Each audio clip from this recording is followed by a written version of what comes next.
pirmiausia, tai išvis norėčiau padėkoti savo šeimai, savo broliams, visiems palaikusiems, savo draugams, taip pat fanams. Be jūsų turbūt nebūtų šitos pergalės, o kaip jaučiuosi po pergalės, tai puikiai, euforija, tiesiog pakylėtas. Tikrai jaučiuosi nugalėjęs stiprų priešininką, Vokietijos Tailando bokso čempioną. Tai man, manau, žingsnis arčiau kažkokių rimtesnių dar turnyrų. Norėčiau taip pat padėkoti Donatui Simanaičiui už galimybę kovoti šitame turnyre, savo treneriams Ilgarui Gružinskui, Rimvydui Biliui ir savo draugui Donatui Urbonui, kuris man padėjo pasiruošti šiam turnyrui.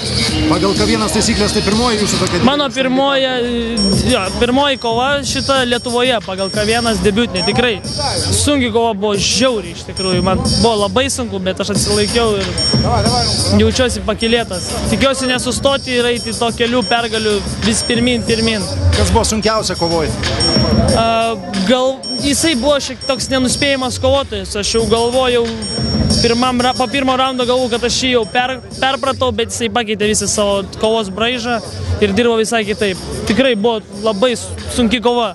Aš galvoju, kad bus tikrai lengvesnė kova negu Anglijoj kovau su 10 cm aukštesnių kovotojų ir sunkesnių, bet čia buvo mano pati sunkiausia karjerų kova. Dar pagal K1. Nesinorėjo Ignui pervesti kovos į parterį? Buvo tokių minčių, kaip man jis iš kelio bandė klinčią dirbti, blemba, jau galvojau, versiu aš į tą parterį ir viskas, bet pagal K1 taisyklės negalima, tai kažkaip susitvardžiau.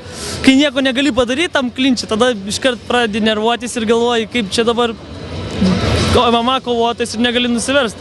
Bet kaip yra, taip yra. Aš tikrai patenkintas. Fanai visi mane palaikė. Tiesiog nerealu. Euforija tiesiog. Ačiū Jums. Sėkmės.